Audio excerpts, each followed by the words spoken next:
Welcome back to Diary of a Backpacker. I'm here with my best friend, Hayley. Hayley is from Sydney, Australia, coincidentally, and she's kind of one of the ones that like pulled me over to Australia, basically, and like kind of made me move over here. And how did we meet? We met in Barcelona back in 2023. 2023? Yeah, 2023. Yeah. Beginning of 2023, I moved over to Barcelona as an au pair, and the previous au pair, Elsie, introduced me to Sydney and gave me her Instagram. So the day I landed in Barcelona, I was all on my own and messaged Sydney, and we went for drinks, I think, the next day, and we've been kind of attached to the hip ever since. Can't get rid of her. She follows me to Australia, followed me to Asia. Can't get rid of her. And she's been living with me now for, 2 months out of the last year. Yeah. Yes, in total. Yeah. And she's part of the fam. Part of the fam. I'm adopted in the fam now. Adopted, as mum and dad have adopted her as their fourth daughter. But. And we just all met like last week too, like Elsie, who introduced, Elsie and Hayley had FaceTimed before, or phone call, yeah. Before Hayley moved to Barca, but like Elsie was my close friend from my first year in Barca when I was an au pair. And basically Hayley took over her au pair family. Yeah. And so then I met Hayley when Hayley moved over there. And then this past week, or 2 weeks ago now, Elsie was up in Sydney. I hadn't seen her in 2 years. Her and Hayley had never met in person. We all met and got drinks and stuff. So it was just so like random. Weird coming full circle, like 2 years later. And should I preface it? This is my local beach. This is where she grew up. Where I grew up. Crazy. So lovely. Crazy. Perfect This is the first person I'm interviewing that's like in their hometown. True. I think. Yeah, right. Yeah. Very cool. Small world. Welcome to North Calco. All right. Okay. At what age did you start traveling for the first time? Just going on a trip before you went solo, whatever. So first time traveling and then first time solo traveling, I guess, as well. So for like first time traveling, as a kid, we traveled a lot, but I guess not a lot, but I was quite fortunate. We did quite a bit of traveling. But my first ever trip, I was at uni.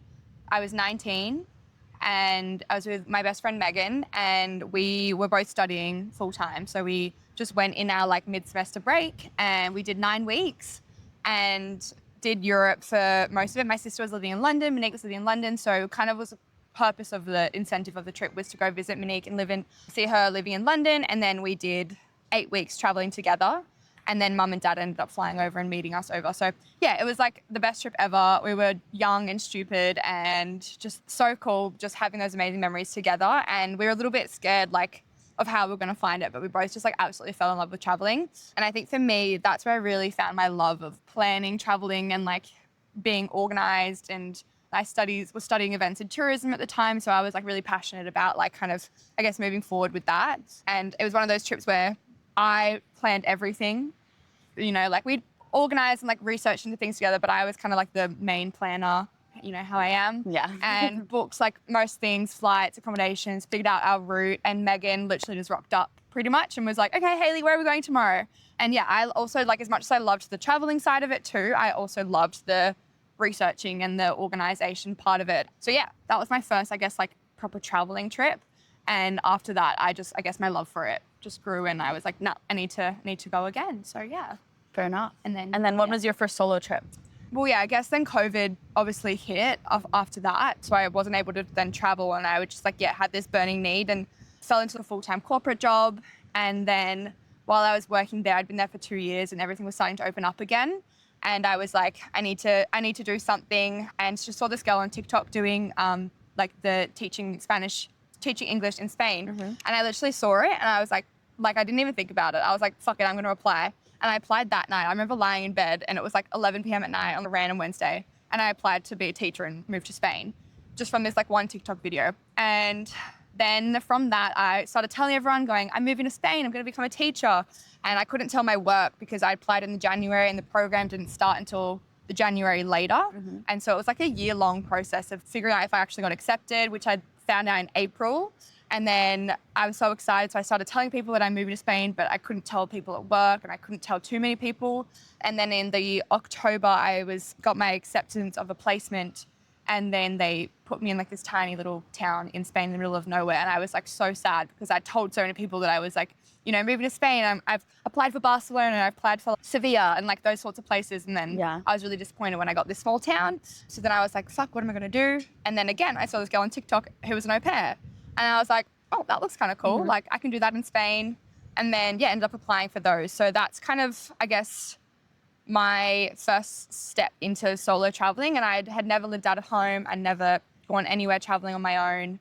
And then it all kind of happened very quickly. And, me, I often like to be quite organized and prepared and things like that. And for me, the big decisions, I kind of just did them both on the whim, which was exciting. So yeah, then moved in the January to Barcelona, obviously lived there for 3 months. And then I kind of told people I was going to be gone for a year.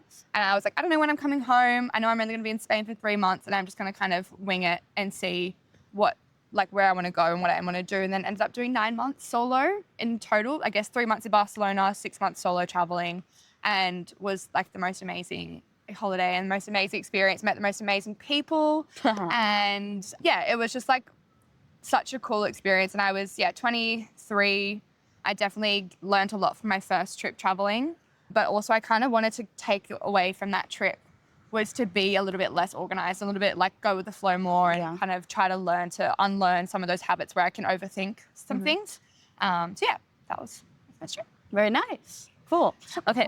What motivated you to start traveling in general? Like you said COVID, like after COVID, you kind of took your first solo trip. Is that why you started traveling, or what was it like specifically that made you just want to go? I think it was just change. I think with COVID, it was just like I was stuck in this job and I knew I loved traveling and I had that passion for it. And I've always had this like envisionment that I was going to live overseas for a part of my life and, have that experience while I'm young. And I could be selfish. And I think that was like one of my things is I've been in this job for 2.5 years. And right now in my life, like I was single and I had saved up like a fair amount of money and I was working and I could afford to. And I was like, why the fuck not? Like I can be selfish and I might never get this opportunity in my life ever again. And just, I guess the desire that I wanted to just travel and get out of Sydney and out of Australia when we'd been stuck down. You went out of Sydney and got stuck with the Sydney? Yeah, got stuck with you. So yeah, just kind of that. And then, I think just always had a passion for it. And my sister, she lived in London and Monique lives in London. And I think I really looked up to her and like the experiences that she had and like in Europe in particular. And just how, there's all the cultures and amazing things so close together. And I think, Monique definitely was a big inspiration for me to do that. And I guess, just wanting to see more of the world. And I love like food and like just meeting new people and things like that. So it was just a bit of a no-brainer, I think, for me. But that first year was just like, the first year living abroad was just like, I guess a taste of something that I knew I was just going to become addicted to. And I just wanted to see more and more countries. Like I ended up doing, it was 24 countries in 1 year, which was like a lot. Amazing. But it was a lot. And I kind of, I feel like I'm going to touch on another question if I keep going. No, that's okay. You can keep going. Like by the end of it, I was kind of getting a little bit desensitized to it. And that's when I kind of knew that I had to stop. Yeah. Because I wasn't excited for the next place. Yeah. So a bit burnt out. Yeah, a bit burnt out. But then I guess having the break then, you always want more and more, but. Yeah, exactly. Yeah. Yeah, I feel like that's what's, I don't know, like me and you both, I feel like have done a lot of traveling and stuff. And I feel like once it starts becoming like, oh, like, I don't know if I want to go do that or whatever, then it's, oh, maybe I should chill because these are amazing places and I do want to experience it. Yeah, and I was like, oh, it's another church. No, it's another museum. It's another one of that. And I'm like, okay, that's when I knew I needed to like, have a break and reassess and be able to regain the value of how good traveling is. Because I was, doing it for so long and going to so many beautiful places that it became redundant. Yeah. A little bit. Yeah. A question I don't have on here, but like made me think of it. And you were talking about that. I don't know, actually, I might have it kind of on there, but in a different question maybe. But since you moved to Spain and you were there 3 months and then you did a lot of traveling, like what was your route? Was it like all kind of you had places you wanted to go, or you just heard about different things from different travelers and then you kind of changed and like added places to the list, or did you just kind of have no plan and just go about it? I think I knew, obviously Spain. And when I was living in Spain, I knew that I wanted to predominantly spend my time in Spain and I really wanted to get immersed in the culture. And so like when I was au pairing, I pretty much every second weekend, I wanted to make sure I was doing something. And I was really lucky that my au pair family like gave me that flexibility. I got Friday, Saturday, Sundays off, which was so good. So I spent a lot of time in Spain and Portugal. And then once I finished, I had to kind of, I guess, play around with the Schengen days. So I wasn't on a visa. So I spent the 90 days as an au pair in Barcelona. And then I knew if I wanted to stay longer, I had to kind of jumped the system a little bit. So then I knew I had to leave the EU Schengen visa areas for 90 days for it to then reset. And I spent hours and hours and hours, I feel like, researching TikTok, finding blogs, travel blogs, and trying to find the right answer. And I feel like nowhere really gave me like a straight answer. Yeah. So I kind of was just like, all right, fuck it, I'm just going to try this. And I knew that the UK, as an Australian citizen, I would get 6 months there regardless. So I was kind of like, worst case scenario, I'll just live in the UK for 6 months afterwards. And I was leaving Barcelona and knew I had a flight to the UK like the day my visa ended. And I knew I was going to go to the UK and spend some time there because I was chasing a boy, I guess you could say, which then ended up falling through, which like, thank God it did, because it made me like do these other things that I probably would never have done. And like solo traveling in Scotland and like hiring a car and going up north and going to these places in the UK that I, like if I wasn't on that Schengen visa, I didn't have to stay out of the UK, stay out of the EU Schengen spots for so long, I probably wouldn't have spent, I think I did 5 weeks in the UK. Yeah. But I'm so glad I did because it was like, it showed me all these beautiful places that I like.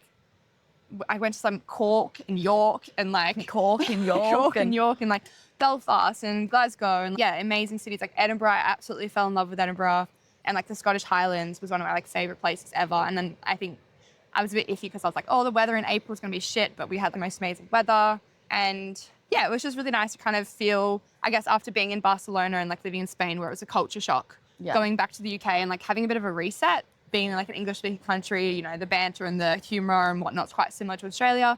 So that was a nice little reset.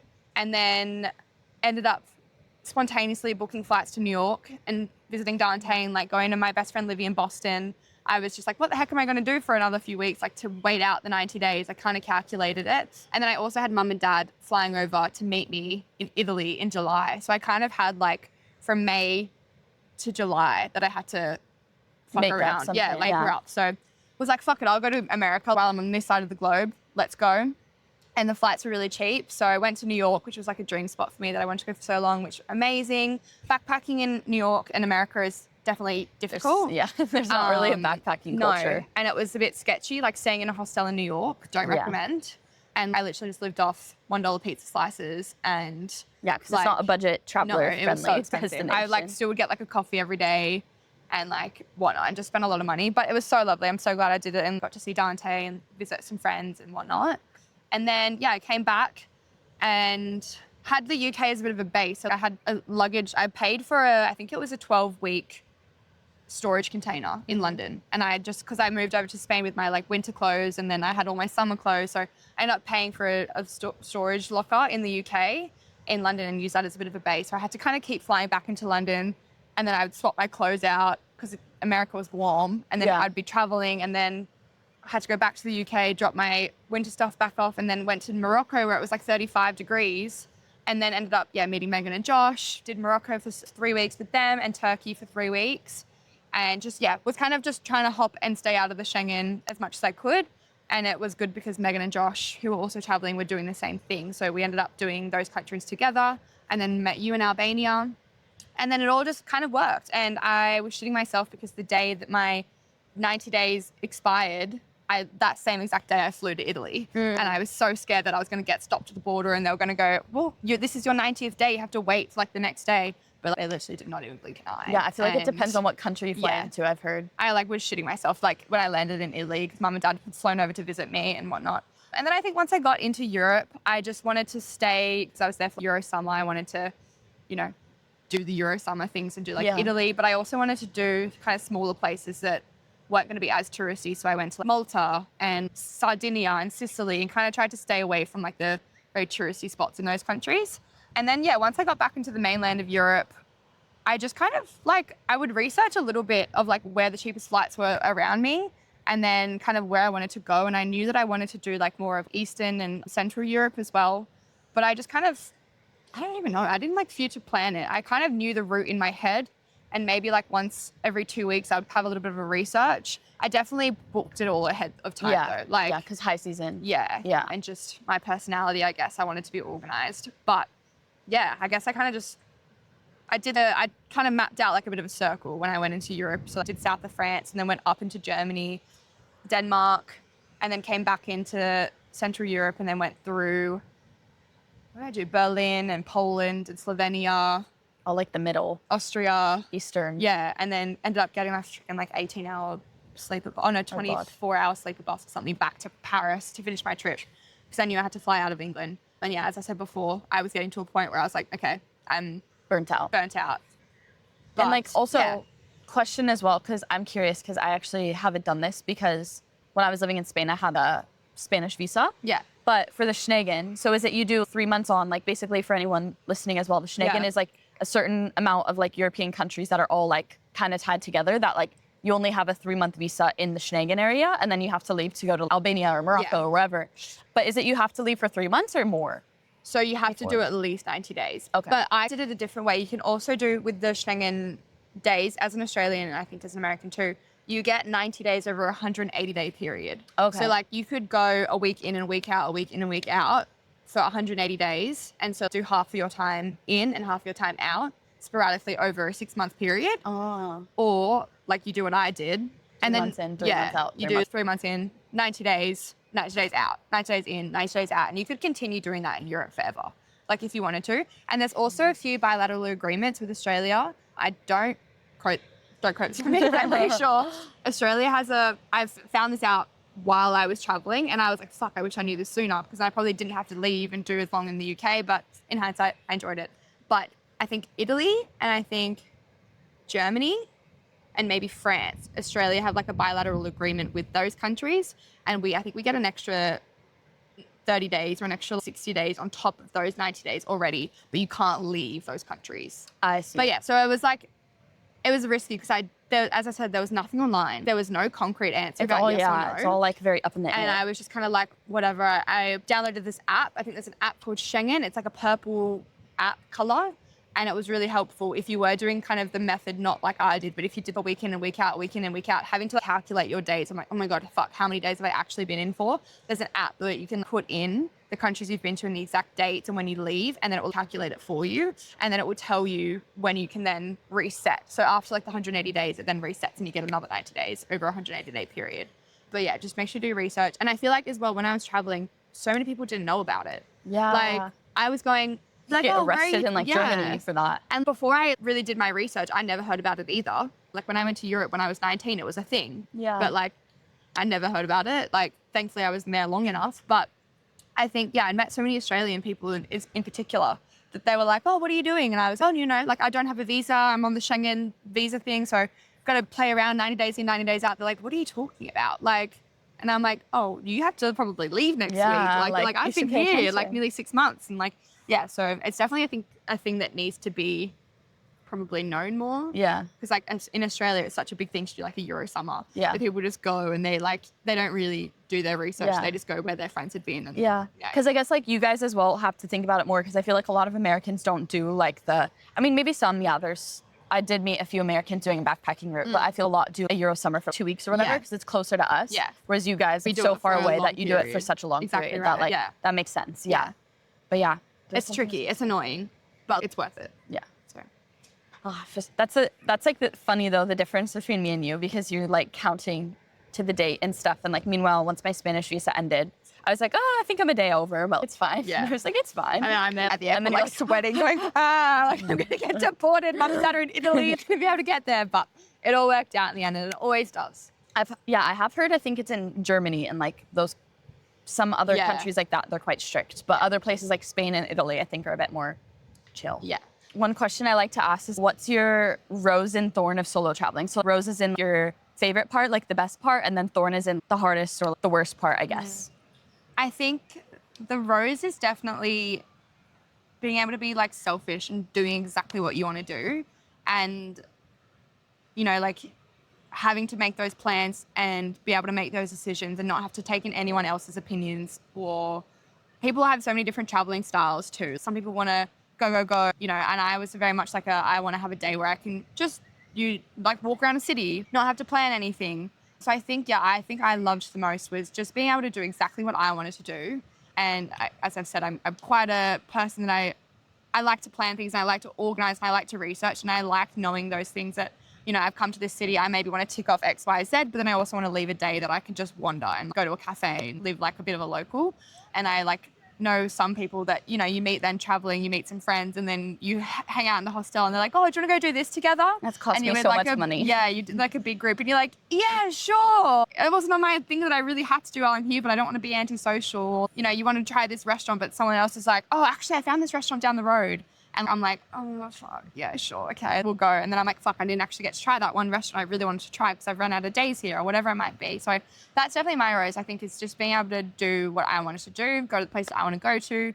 And I guess on top of that, meeting the like amazing people from all over the world and like having friends now from all parts, all corners of the world and, you know, getting to meet people and experience and hear their stories and yeah, do so many cool things that you wouldn't get to do if you were in a group of people. So many opportunities that opened up to me that if I was with, yeah, you know, a boyfriend or a friend or a family, like You wouldn't have been able to say yes to it. But yeah, that definitely. And then my thorn, I would say for me, especially for my Europe trip, like in my Asia trip that I did 5 months this year or last year, I was very much with people the whole time. So it was amazing. And I made like really great friends that I traveled with the whole time. But Europe, I was on my own quite a lot. I think because Europe is such a big place and there's so many different directions that people can travel. I would meet people and I'd be with them for like maybe a week maximum, if not, maybe not even that much. And then I'd be like, oh, I'm going to go this direction. They're like, oh, we've actually come from that way. We're heading this way. And I'd be like, okay, bye. It's like, I did spend quite a few times on my own. And I think when you're in these beautiful places, I don't know, I was hiking in the French Alps and it was one of the most serene places I'd ever been, but I was by myself. There's not a hostel community there, you know, it's not, but I wanted to do that and I did it. But I was on my own and I was in these amazing views and I didn't have anyone to share it with. Those sorts of things where I'm like, fuck, this is beautiful. I probably pissed my friends off so much because I was just sending them Snapchats and being like, hey guys, I'm top of this mountain. Trying to show people like and share that experience and not having anyone to, you know, be like I can't talk about that experience with anyone. Like I can't be like, oh my God, Sid, remember that time? We have obviously memories like that. But I think that was often hard when it can get quite lonely. If you're in those situations where you're not in like a backpacker destination, having those experiences where you don't have anyone to share it with and you can't talk about it, no one's experienced it with you. And I guess the burnout, the decision fatigue on top of that, like having to make every decision for yourself on top of, I guess I said it was a positive thing, you get to make your own decisions, but on the other side of it, having your only yourself to make all the decisions. Like you just be like, I don't want to fucking decide where I want to eat today. I just want someone to tell me where I'm going to eat. So yeah, that would be my two. Fair enough. Yeah. Love that. Thanks. I relate to both of those 1,000%. Have you ever dealt with any safety concerns as a solo female traveler? To be fair, I feel like I've been quite lucky. I think my only really one moment that I felt unsafe was maybe landing in Morocco. I felt a little bit like I walked out of the airport in Agadir by myself, like just felt a little bit uneasy and got in the car with the guy that had my name, had my hostel, and I was like, oh, what's my name? And he didn't know my name, but I was like, fuck it, whatever. It's fine. Fine. I booked the hotel, the airport transfer with him, and then he like pulled into like a little village and he picked up his brother. So there was like two guys in the car and I was like, they could take me anywhere right now. I have no SIM card. Like that was a bit scary, but that was also kind of just landing in a country and not knowing anyone there, not having a SIM card probably was my stupidity, but it all worked out fine. And then my other one was in a hostel in London. I had this like weird, like older man in the hostel kind of like keep following me around the hostel. And there was an Australian guy staying with me at that time that he was really lovely and we got along really well. And I kind of just pretended I was like, you're my boyfriend. And he was like, yep, cool. And he like got onto it straight away. And like that, he knew that I felt a bit uncomfortable. But then this guy was just like lurking around me and kept being like, oh, where's your boyfriend? And I was like, oh, like he's over there. You know, I think that's an important thing. Sometimes if you're feeling unsafe, never tell people that you're on your own. I always would just be like, oh yeah, I'm meeting my sister later. She's just upstairs sleeping. Or, you know, my parents are here, but I'm, like hanging out with my friends or whatever it might be. Or my boyfriend's here. And I had a friend that actually, she traveled with a wedding engagement ring the whole time. Damn. And was like a bit of a security thing. She's like, yeah, I like my boyfriend, but didn't go that far. But yeah, this guy just kept following me and made sure that I told other people that I didn't feel safe there.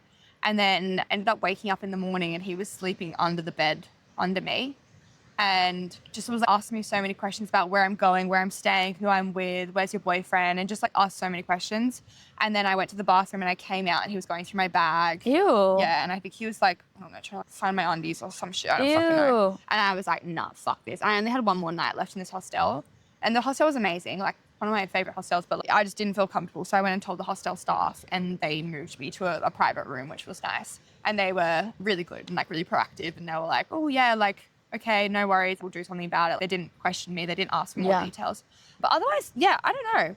I feel like I'm pretty switched on enough that nothing like really bad has happened to me, touch wood.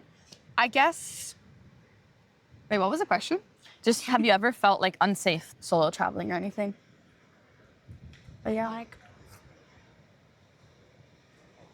I feel like I had a similar experience in Morocco as well. Yeah, Like, I think it's just like sometimes uncertainty. And I think a lot of those things, like the Morocco thing in particular, I think was people's doubts getting in my mind more than actually feeling unsafe. Yeah. Like, I think when I went to fear-mongering. Morocco, my parents and like people going, oh, is Morocco safe? Like, you're going there on your own? Yeah. Like, and I think that was what was getting in my head.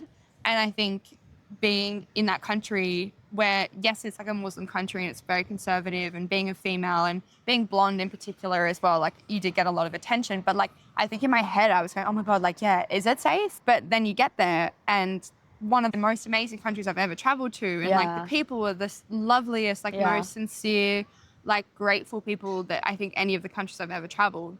And now I'm like, oh my God, people are like, oh, did you feel safe in Morocco? And I'm like, fuck yeah, like one of the best countries I've traveled to.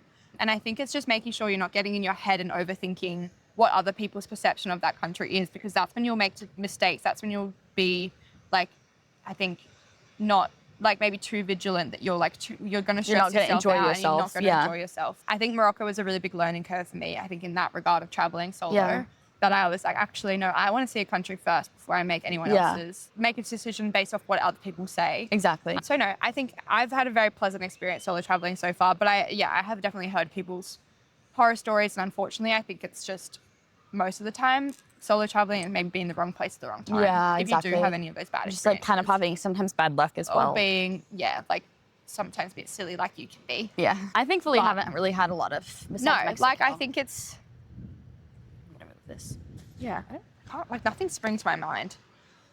Well, that's a good thing then. I feel like if you did Central or South America, it would potentially be a bit different. Definitely. Because it's a bit more I feel like, when I purposely did Europe first too, because I knew it was very safer. Yeah. easy. Yeah. And then that was the thing too, when I went to Southeast Asia traveling, Mum was like more worried about me going to Southeast Asia than I was going to Europe. Yeah. And I was like, oh. I feel like Europe's more dangerous. Yeah. Potentially. Like Paris and Marseille and like Naples and like those places. And I was like, whereas no. Southeast Asia, I feel like in Thailand, Indo. Yeah, it's Laos. just such a backpacker place. Yeah. And I was like, oh, it's fine. Yeah. Like, it'll be fine. And it was. Like, and I had the best time ever. Exactly. Yeah, I feel like that's a huge thing with solo travel or just in general. Like, you can't let people's stuff get to you. Like, on Mexico as well, when I went. Yeah. Everyone's, don't go to Mexico solo. It's so unsafe, blah, blah. And if I didn't, like, I wouldn't have met such incredible people and, like, had such a great time. Exactly. Like, you can't just let that I really want to get to your head. But yeah, overall, I asked that one I'm saving till the end to remind me. Okay, this is a good one. What's one place that really changed something for you while solo traveling? Or just traveling in general, I guess. Like a place that really resonated with you or something like that, I guess. I think Barcelona definitely stands out to me just because that was my first, like, I'd never lived out of home. I'd never been anywhere on my own like that. And I think the fact that I was like, fuck yeah, I can move across the world and I can be in this country that I don't know anyone, but like obviously met you girls like straight away. So I felt like I had a good support system. And like, I think I like got to the city and I was like, this is like, I'm an adult and I'm independent and I can do this. And I think that was a very pivotal moment that I'm like, this is my city right now. I don't know, it sounds fucking cheesy, but like, no, just like that was like I was very proud of myself. And I think I was kind of also going through a bit of a breakup at that point when I first got there. And the fact that I was like, no, I'm in Barcelona. I was like, I can't be sad. I'm here for this one time opportunity maybe. That was like definitely, I'm like always have a special part there. But otherwise, I think maybe like traveling, maybe Morocco. Because that was like such like a crazy experience. Like, Coming from Europe to go and do that, yeah. Different to anywhere I've been before. And that was like such a highlight, just as I said, the people and the experiences, and just how they have not a lot and they're so grateful and they're so like welcoming, and they will invite you into their house and they'll give you their last meal if they could, like kind of thing. Yeah. That was really special, I think, seeing their like culture and their like the call to prayer every day. Oh, I and, like, love the call to prayer. How it gives you like goosebumps when you like first hear it. You're like, oh my God, and seeing them. And yeah, that was really cool. Doing Vietnam too, like the hiking and like the trekking in Sapa. I was telling you. The place you told me, yeah, I need to go there. To go. That sounds so fun. Again, it was just like these beautiful, I think the places that stand out to me are like the local people, like more than the actual place culture, itself. Yeah, like just hospitality. The hospitality and the welcoming of like it's again, like in Vietnam, we stayed in this like homestay, and there was like their family, and they were 4 generations living in this house, and they like just treated us like we were their family and fed us until we were like stuffed to the brim, and happy water every night, and they had karaoke machines, and like straight away they just made us feel at home. And they again didn't really come from much, and she was like, oh, I don't do this for the money, like I just do this because I want to improve my English, and I want my family to improve their English. And yeah, that was another incredible experience. It was also just beautiful, and again we lucked out with the weather, made it just in time for the typhoon before that hit, which was good. But yeah, I think just to reiterate, that is the people, I think, more than anything that like resonates and that leaves an impact on me than the actual place itself. Yeah. Yeah. I'm the same way with that, I feel like. Yeah. What would be a place for a solo trip? Wait, I'm going to take these off and re-ask. What would be a place for a solo trip that you would recommend to someone as like maybe a beginner solo traveler, like that you think was really enjoyable for you, or a really good spot for a solo traveler? 110% Vietnam.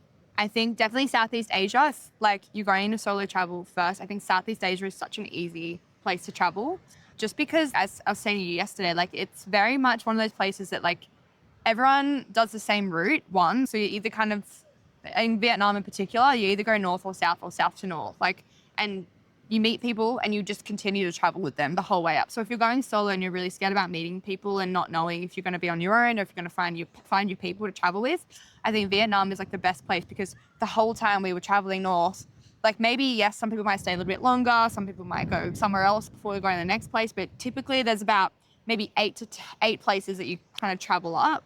And so we just kept going to the same hostels, and we'd be like, oh, hey, we saw you in this place. Yeah. And it was just really nice having that like bit more of a community in that sense. And yeah, as I said to you yesterday, the whole time in Vietnam, we were just booking everything the day of or the day before. I still haven't done it. And yeah, you need to go. It's so easy. And it's just like so fun. And the people, again, the food is amazing. But like you rock up to the hostel, and behind the hostel check-in board, a lot of hostels do, but they'll have like bus timetables, you know, the next destination, where to go from here. And like you just go to the hostel person working, and they're always so helpful.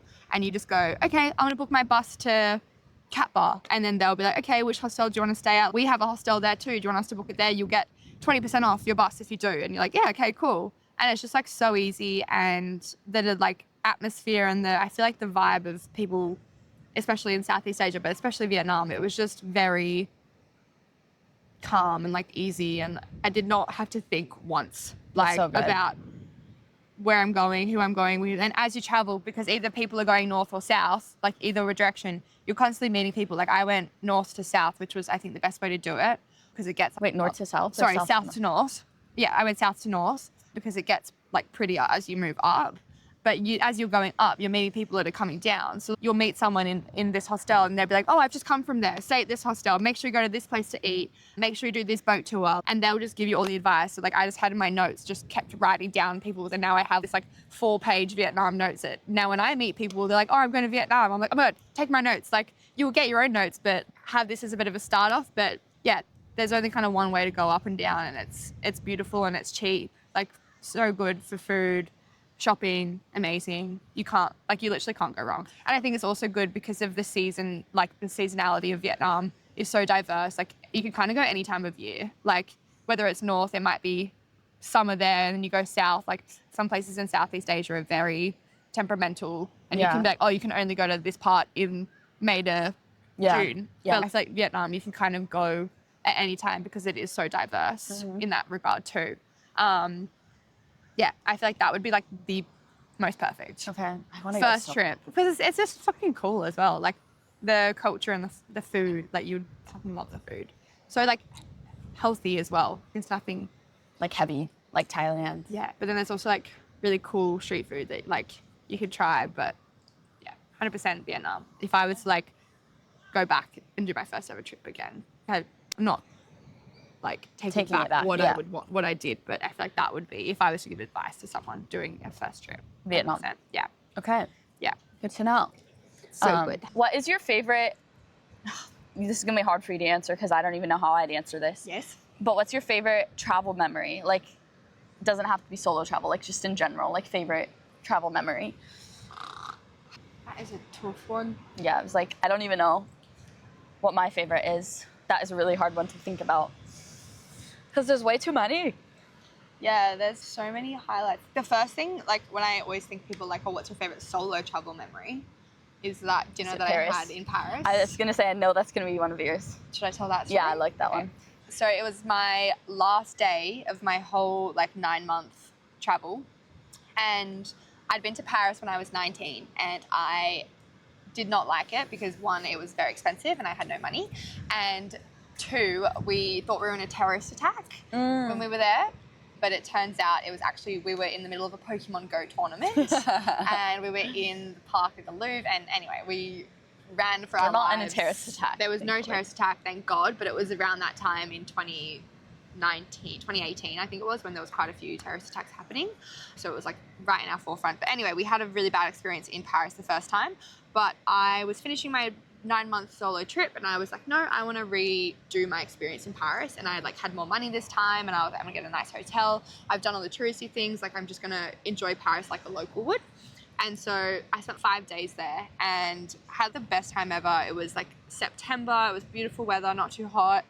The Rugby World Cup was on too, which was really cool, being there for that. But yeah, I just had a really nice time in Paris, just doing things like a Parisian would do. I didn't have to go to the Louvre, the Eiffel Tower, like, because I'd done all that. And it was my last day and I was like, you know what, I'm going to treat myself to a lovely dinner, like the l'entrecôte, I think it's called, I can't remember, like the steak and the fries and whatnot. And I got there early and I lined up for it and met this couple in the queue, and the guy had a walking stick and we had about like a... You call it walking stick? What do you call it? Cane? Yeah, a walking stick. What? Yeah, I would say a walking stick over a cane. Really? Cane, I feel, is like, I've got a cane. I feel like walking sticks, like I'm in the desert, I don't have anything but this stick, I'm just gonna use it to walk.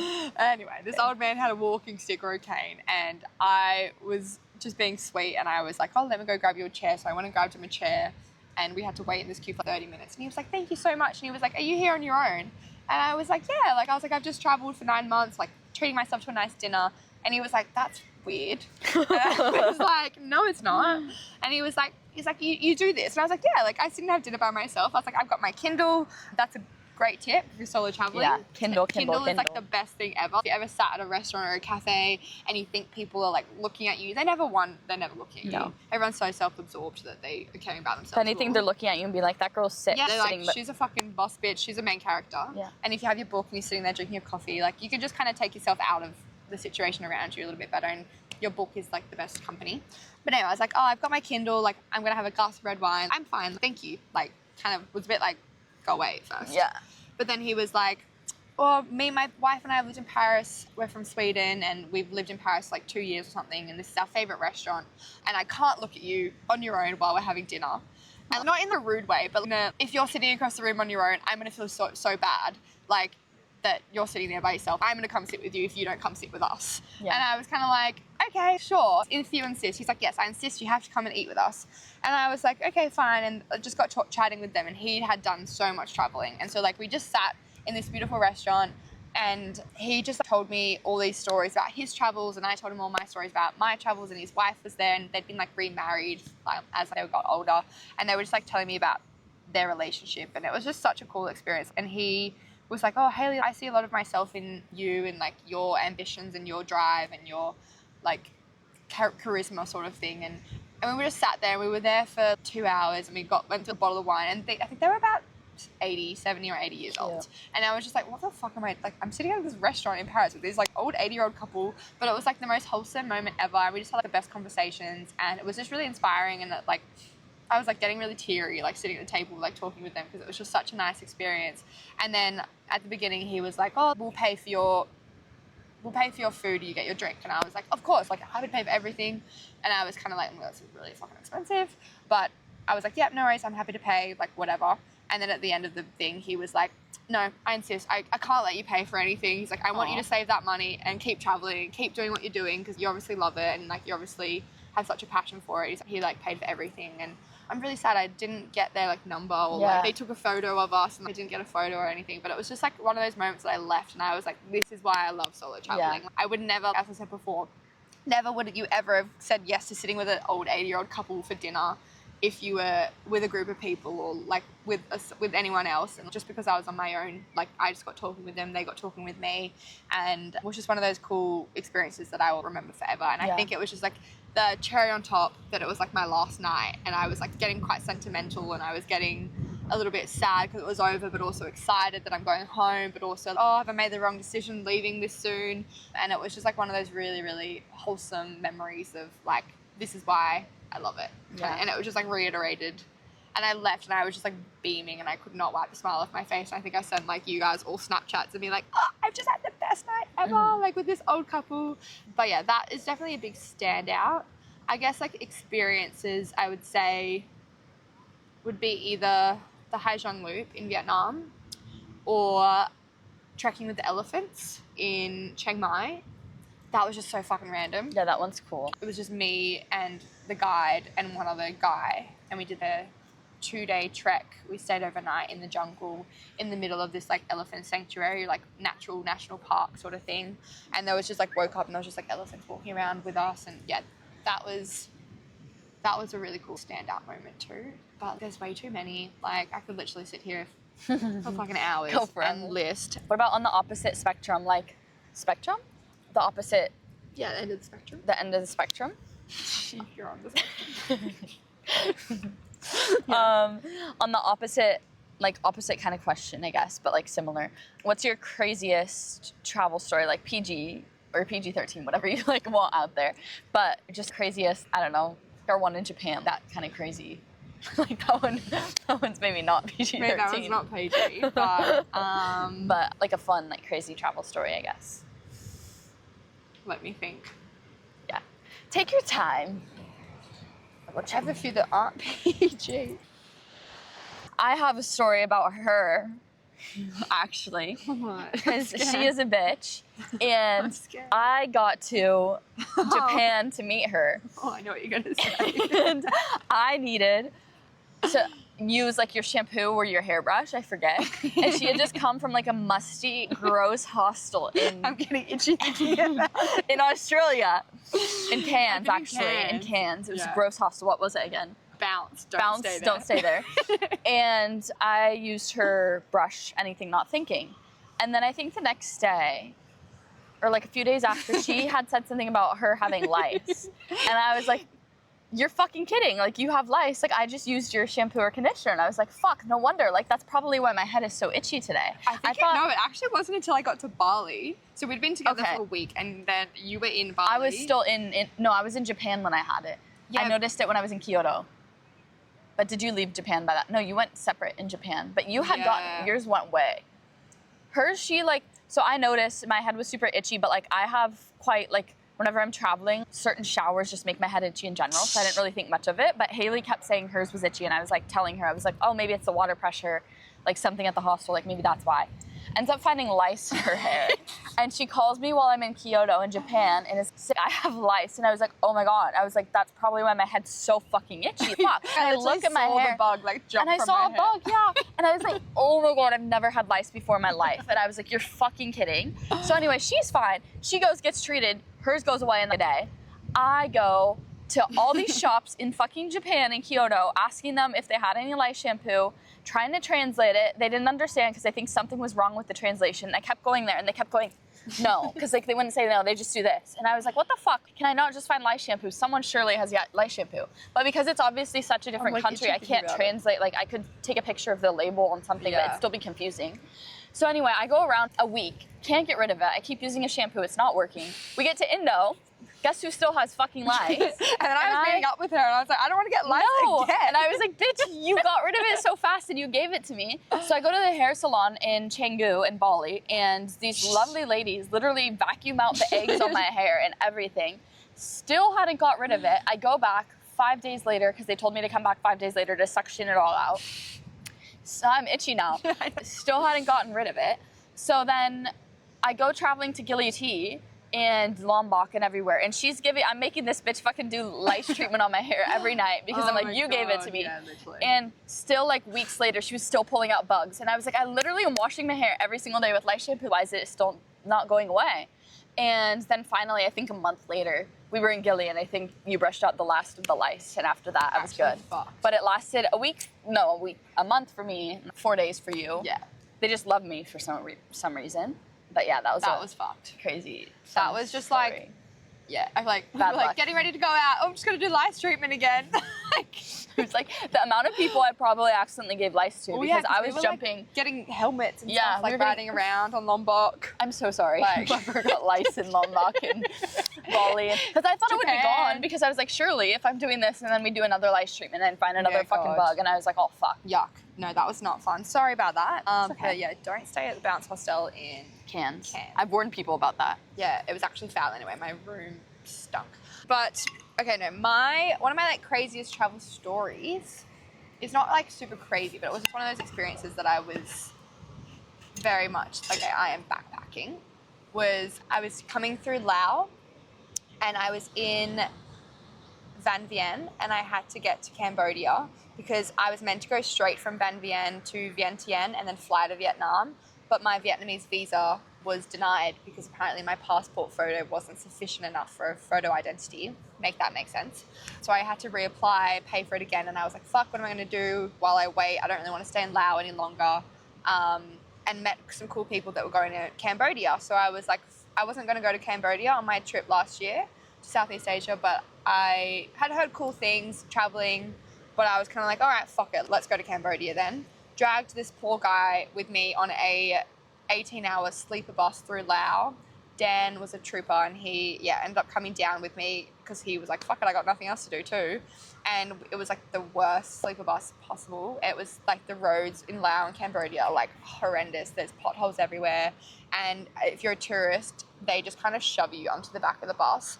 And I kind of dragged Dan with me because I'd heard stories that on these sleeper buses, they're like the size of a single bed, but they'll pair you with someone else random and sleep. And I was like, that sounds like my worst nightmare.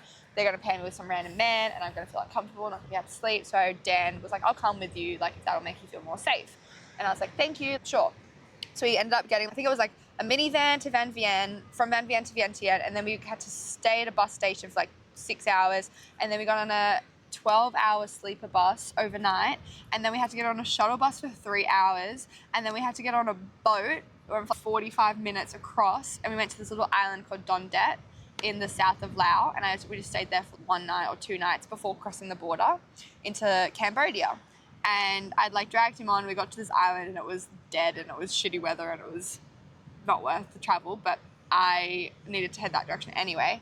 And then Dan went to Thailand, said goodbye to him, and then I got on a bus to cross the border into Cambodia, and they literally picked me up I had to get a boat across back over to the mainland, picked me up, I think it was about a 6-hour car journey, and they just dropped me off in this like my immigration like port that said you have to leave Laos to go through here. So they dropped me off, and there was about 2 other people in the car, but I think they spoke Spanish, so I could kind of communicate with them a little bit.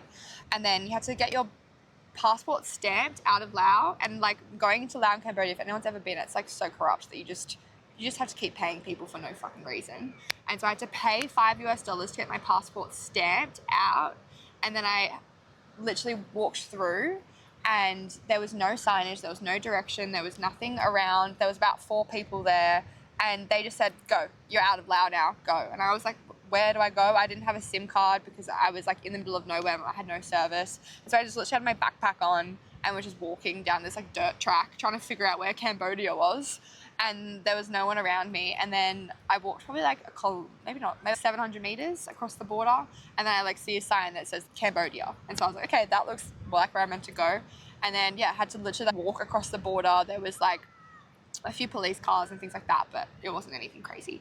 And then walked to the border. Some guys there going, come here, checks my passport, $1. I'm like, okay, sure, I'll pay you $1. And then you have to go in and you just have to keep paying $30 for them to fill out a form. And then you have to pay $5 for them to stamp your passport. And like, it's the one thing that like people always said in Cambodia too is like, it's got the US dollar note and like they're very strict with, you can't have any crinkles in it, you can't have it folded, you can't have that. So like before I left, I didn't even know if I was going to come to Cambodia, but I just got out $100 as like a backup thing to keep in my passport, which is a good tip. But yeah, like just had to keep paying. And then I got on another bus and then just drove. And it was, yeah, one of those random experiences that I then met these like 3 girls in my bus who were then in Cambodia, who were then from Australia, and ended up then traveling with them for like the rest of the week. But we were just all bonded because of the fact that we were like, where the fuck are we? Where are we going? I had to wait at this bus station for about 4 hours and for the next bus to come. And I had no food, I had no service, I had no water, and I just had to sit there and wait. And like, normally in those situations, I would have been stressed, but for some reason I was just like, it's fine. Like, I'll get there eventually. And it was like a country that I wasn't even planning on going to. But then got there, ended up meeting up with my friends that I met in Laos and just had the most amazing experience. And Cambodia is one of those countries that, like, yeah, I never planned to go there, but I'm so glad I did because the history and the people and, like, everything there was just incredible. Learning about the genocide and whatnot too was very, very sad. But, yeah, just one of those very backpacker moments that I'm sure every backpacker has, that you just have to go with the flow and just... It all works out in the end. And, yeah, accept...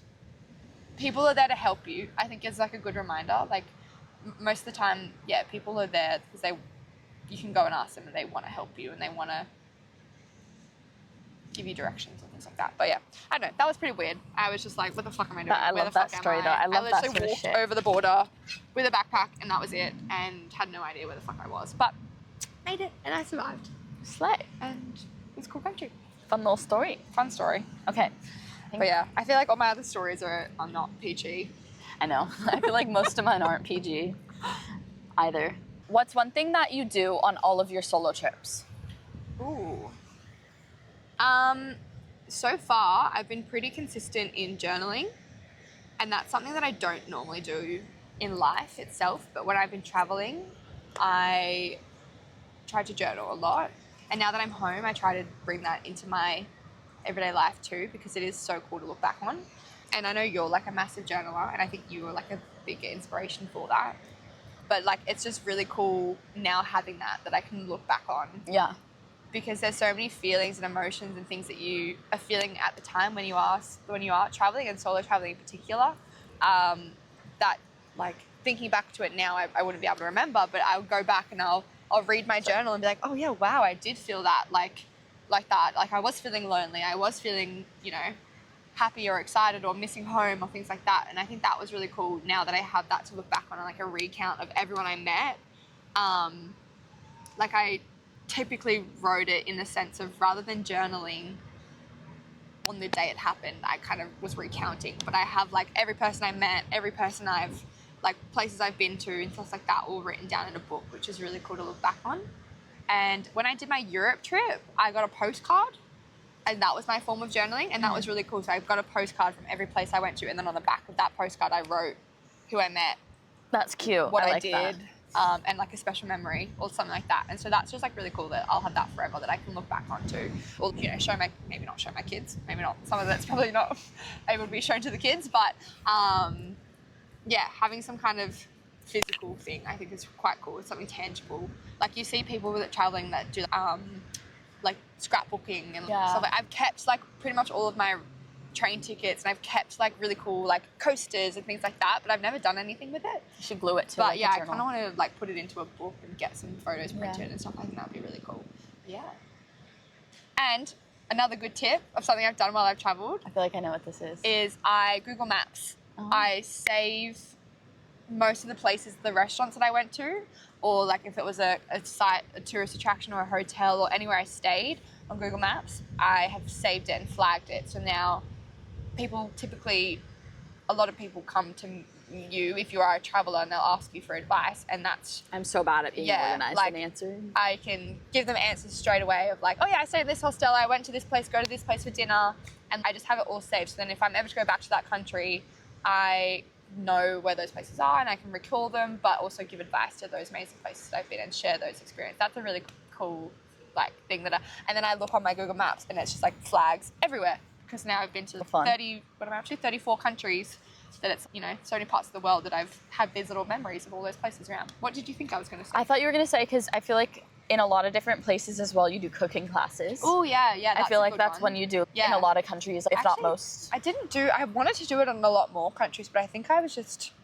being budget conscious because they're quite expensive. But yeah, that's a really cool thing to do. I did one in Spain, Morocco, Turkey, Thailand, Vietnam, Italy. I did a few in Italy. Yeah, I feel like some places I wanted to do them, but I just ran out of time, and they're things that like book out far in advance. Yeah. But yeah, that's a really cool way to learn the culture, learn the language, and a lot of the cooking classes I recommend going on Airbnb experiences. Don't go on Get Your Guide or one of those places, because a lot of the Airbnb experiences, you're welcomed into their home. And it's like a very personal experience. The one I did in Barcelona was really cool. It was the only remaining house left in Barcelona, or like one of the only remaining like original houses. I remember you told me about that one. And it was like, had a backyard, and like in Barcelona, there's no houses, there's no backyards. It was right up near Park Güell. And like it had this beautiful backyard with a little like terrace area, and it was like in their family for 150 years or something. And that was just like such a cool memory. And like her grandma was like inside, you know, just prepping food for the family dinner while we were like outside cooking and stuff. So yeah, that's a good little tip, is doing on Airbnb experiences if you want more like localized experiences rather than the quite touristy Viator or Get Your Guide and those sorts of things, which they're always like a good way to go to sometimes, but I think it can sound a bit gimmicky. Yeah. But she's sponsored by Get Your Guide, so we're not putting that in. No, actually I got cancelled by them because I forgot to upload a post. They said, no. But I think I could get it back. At least you got the experience. I'm still part of their community, so I don't know. But it's fine. As far as finances go, how did you go about funding your travels? For instance, your first 9-month trip through Europe and then Asia as well. So I think for the first trip, I've always had so many jobs. Like I got my first job when I was like 13 and was getting paid $8 an hour cash, and it was very illegal. But like I've always had that drive that I wanted to be independent and have my own money. So I've always, when I studied, I had 4 or 5 jobs. Like, and I've always been a really good saver. But I think like a good thing for me was like living at home with mum and dad. That's obviously nice that I have that luxury to do that. And during COVID, like I was able to work full-time salary for 2 years, and that's when I saved the most. Yeah, as well, I wasn't like spending a lot of money. And I know you can't do that now. Like COVID's obviously not a thing, thank God. But I think just trying to be cautious with if you want to save to go traveling, you don't need to buy a new dress for every occasion. You don't need to get your nails done. I love going out for dinner, and like I love going out for drinks with my friends. That's a priority that I'm happy to spend my money on, because that's an experience. But like the materialistic things, you don't need a new wardrobe. You don't need the newest, hottest things every single time. Just sacrificing some things like that to save, if you obviously don't have the luxury of having half the world shut down and not being able to do anything except sit at home. So yeah, that was a big thing for me. And I managed to save up quite a bit of money for that. And I was also then quite thankful that I think I've over planned. Like when I went to Europe and I did my 9 months, I was backpacking, yes, but I wanted to make sure I still had enough money to do everything that I wanted to do. Like I didn't want to say no to experiences, because I was like, when the heck else am I going to be here again? So I tried to oversave so that I had maybe like an extra $10,000 more than what I thought. So I ended up saving, I think I ended up putting about like $50,000 aside for my first Europe trip, which is a lot of money. And how much did you end up spending? Because you did a really good job. I think I did 9 months, and I think it was just under $35,000, including my flights, Australian dollars, including my return flights as well. That is really good. So over 9 months, I think it worked out to be like $120 a day. But bear in mind, I was living in Barcelona for 3 of that. Yeah. But when I was living in Barcelona, I was only getting paid €70 a week. And we were, I feel like, doing a lot. And I was traveling every single weekend. I was going pretty much away every single weekend. So I didn't have the funding for rent, I guess, accommodation that was aside for, but I had a lot of spare time when I lived in Barcelona. So I was going to new cafes every day and we were doing lots of fun things. But yeah, so then I guess with that, when I was kind of doing my savings, I would set aside money every week that went into a holidays account. And then that was my money that I used while I was living overseas and doing my 9 months trip. And then I came home and I had about, I think, just over $10,000 in it. And I was like, no, I'm going to pretend that money is still, that's the money I've saved for like holidays. I'm not going to spend that money. I'm going to keep saving again and making my own money again and putting that other money that I'm saving into another account. Yeah. But I still had this like $10,000 that I'd saved for my first trip. And I was, in my head, I was like, it's free. That's money I saved for my last trip that I didn't spend. So, and I know not everyone has that like luxury. But yeah, so I did my 5 months travel to Asia, Southeast Asia and Japan this trip. And I pretty much just used that extra like $10,000 that I'd already saved up and already set aside. So again, like How many months was that? That was 5 months. That's not bad at all. Yeah. I think I spent a little bit over. I think I may have spent another 11,000 or so in 5 months. But yeah, Asia's obviously so much cheaper. And again, I personally think it's beneficial to maybe, even if you're probably opposite to this, but I would rather not go on the trip until I have enough money. Like in the sense of I would want to go and make sure that I'm 100% comfortable to make sure that I can do everything that I want to do and not have to go leave and be like, oh, I have to go back.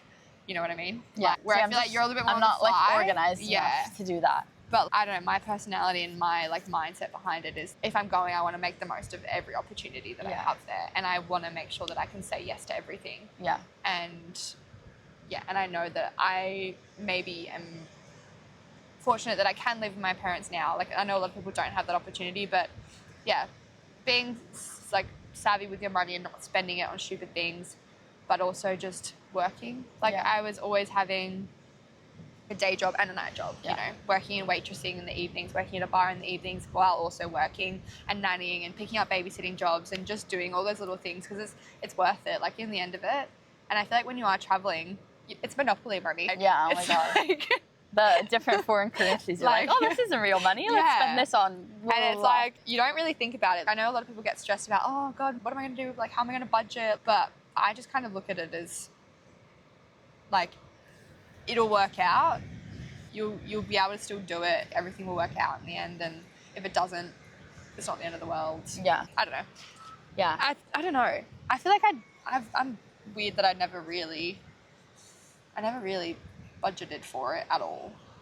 But I feel like you had like enough to not like. Yeah. For instance, I have a good tip. Say. No, you go. No, say. I was just gonna say, I think a difference between us is like, I'm organized in the sense that I'm maybe booking things not as last minute. That's a good tip, is like, I guess, trying to book things as early on as you can. Yeah. And I also like doing my research where that overwhelms you a little bit. Yeah. And I like doing it to an extent. Yeah. But I think I actually used to be very big planner, and then my second year in Europe is when I was like, fuck it. Yeah. I'll do whatever. And then now I've just completely. I think, Asia's definitely a bit of a different story because it's all pretty cheap. Yeah. But I think in Europe, booking far ahead, kind of trying to find the best route that's the most cost efficient and being able to like, you be flexible with where you're going to go, because sometimes you might want to go to the next destination, but it's going to be 3 times the price. So you've got to be a little bit more, okay, actually what's the next best route, and give yourself options, because if you're setting out to be doing only one thing, you're probably going to spend a lot more money because maybe it's not the most cost efficient. So yeah, future planning that and just looking at different options. Yeah. I have a fun little question. So how would you say, oh my eye, oh my goodness. How would you say the dating culture is while traveling? Because I feel like me and you both, because we've both been traveling for the past couple of years, but I feel like we've dabbled a lot in it, but you as well, like maybe more so than me, and going on dates in like fun little cities. Yeah, I think it's so fun. I think it's like such a cool way to, again, meet the local people and have that experiences. Like, I think, like I was in New York and I was like, fuck it, I'm going to be Kay Bradshaw. I'm going to go on a fucking date. And went on a date when I was in New York, and I was like, this is just like, young me would be screaming right now that I'm on a date going to a bar in Manhattan, you know, with a guy from New York who was like a banking, like fucking banker. But he was really lovely. And then, I don't know, I think it's just putting yourself out there, especially when you're solo traveling, especially when I was in those solo travel places where it wasn't a backpacking situation and I wanted to meet people. You're like, just get on the dating apps and like, yes, be safe, make sure someone knows where you are, like have your location with a friend or tell someone that you're going there and be safe about it. You know, meet in a local place, don't go back to their like hotel or whatever it is. Make sure you're cautious of where you are and surroundings. Don't get too drunk. All that sort of all stuff. All of that safety, but just be respectful and be safe about it. And it's just such a fun thing to meet people and have those experiences. Get wined and dined. Like I was in Italy. I was in Sardinia, and I'd booked myself an Airbnb because I was like, I need a break. I needed like beautiful Airbnb. I had like a loft. But then I got there and I was like, oh, I'm kind of lonely. I want to meet people. But I wasn't staying in a hostel, so I went on Hinge and I met this guy and then ended up like meeting him in the town for a drink, and then, sorry, mum and dad don't like this story, but had like a motorbike, and I had my Lizzie McGuire moment and got on the back of his motorbike. I remember this, I'm jealous of this story. And like driving around Sunset, going down to the beach, we went up to this castle and went to a lookout there, and I was literally like, one of those moments I'm like, I am fucking in a movie right now. And sorry, like Australian guys just fucking suck compared to like European men sometimes. Yes. That they, you know, have those like a bit more romantic experiences, and they're looking at you going, wow, this is this beautiful Australian or like American girl. You want to show them a good time and stuff too. So they'll take you to places that like local people like know. But also I feel like dating in like more like a backpacker scene, it can get messy because you are... It's like Love Island. Yeah, it's Love Island. Like in Southeast Asia, it's Love Island. Southeast Asia was like kind of scary in that sense. And if you have those relationships with people while you are traveling, just make sure you try to take yourself out of the picture of the travel bubble, I think. And see if it would work in that. Yeah, like I've had experiences where, you know, you're traveling with someone, you're in each other's pockets every single day for like days on end, and you get so close with them, you get so comfortable with them so quickly, and they see the best and the worst part of you so easily and so quickly that you do form that connection really quickly, and you can get caught up in the moment, definitely. And we've both been there where you're crying over boys at the same time. Like, getting upset over these things, and now looking back on hindsight, I'm like, why the fuck, what were we thinking? Why were we so upset? Why were we so caught on these people? But it's because you are in these amazing situations and you're doing something fun, you're doing something exciting, you're like... What other situation would you really spend every day, all night, like right when you meet someone? Yeah. It's not like that, so of course you're gonna so I would just say, have more feelings. Advice when you're doing traveling and like you're open to meeting people and dating, fuck yeah, do it, because you don't know who the fuck you're gonna meet. You're gonna have these amazing experiences, and I don't regret a single thing. But just in the back of your mind, protect yourself a little bit. Yeah, be cautious that you are in this heightened situation where your emotions are heightened, everything's heightened, and you're having these amazing times with these amazing people, but you're traveling. It's always going to be amazing if you're in that relationship with someone or if you're not. And take yourself out of that picture and look at the bigger picture of, why am I having a good time? Is it because I'm traveling, or is it because of this person? And most of the time it's because you're traveling. Yeah. It's not because of the person. And they enhance the experience, don't get me wrong, but it's... And everyone wants their like Mamma Mia or whatever moment where you fall in love in a new country. And so sometimes you kind of are hoping when you meet that person that you click with while traveling that it's going to be that. Yeah, but sure. It doesn't, that's also not fair to the other person to force that idea on them because whatever. But I feel like it's easy to get caught up in that. 100%. Like you said, just to really take away from it. Oh, do I actually really like this person or not? And I think sometimes I would get like in my head about it, like every single person I meet, I'm like, oh my God, you're gonna be the love of my life. Like, me? Yeah, you are, babes. Well, you know, when you're going out and you're in hostels and you're kind of like searching for it in a sense, like you're like, okay, who's gonna be my husband? Who's here?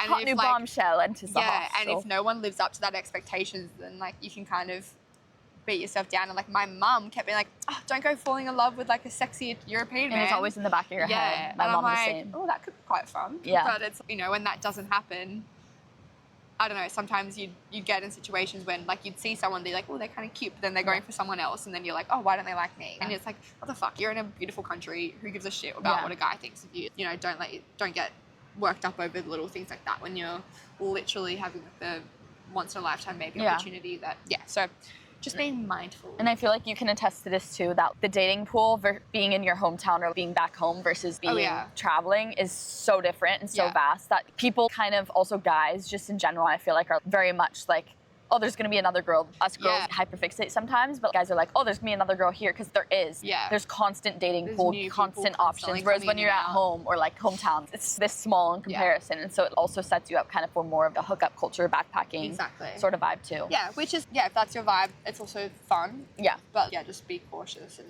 protect yourself first. Protect your hot late days. It's not worth crying over. It's not worth crying. They're not worth it. They're not worth it. They're not worth it. Then they will never speak to you again. Yep. Yep. Finishing up with the last question, what would you say to your younger self before starting solo traveling or living abroad or any of this stuff? Before your big Barcelona trip, maybe a few years ago, what advice would you give her? I would say, Catch flights, not feelings. Flights, not feelings. No, I'd say, Hayley, you've got this. I was never scared or nervous. I think I just doubted, am I going to meet people? You know, am I going to have fun? Am I going to enjoy it? But I feel like I would just be like, it'll all work out. One, like everything will always work out. And if it doesn't, you can come home. I think that was like a big hesitation. But also I think I would just say, be you. And I think traveling makes you realize exactly who you are and what you like, and what, like, I feel like I'm my most like raw self when I'm traveling, and you don't have any outsiders' opinions, and that's the most free thing, I think, is no one knows you, so you can literally be anyone who you want to be. So I feel like, I don't know, I feel like I tell myself like, it's all gonna work out, you'll figure out who you are, and if you don't put pressure on it. But also if you're out there, just make the most of every experience you can, say yes to as many things as you can, and just fucking have fun. No. For the plot. Do it for the plot. Yeah. Do it for the literally. plot. Do it for the plot. But I don't know. I think younger Hayley was pretty switched on, but I think I've grown and I've changed a lot as a person, and I'm just a lot more self-confident in who I am. Yeah. Which I think is such a major thing that you do get when you solo travel in particular. Yeah, 1,000%. And I think before I left, I was a little bit like, you know, what do I want to do? Who do I want to be? And what's important to me? And I think when you're traveling, you get to really, really know that. And like the people you miss and the people that reach out to you while you're traveling, you realize those people who are important to you, and it really makes you cement. So like, it's all going to work out, and you'll figure out your people, and you'll figure out, where your life direction is taking you. And if you don't, then that's totally fine too. But it's also, I feel like I'm rambling right now, but I feel like it's, That's good. it's all going to work out. Let it all work out. Let it all work out. I just gave myself the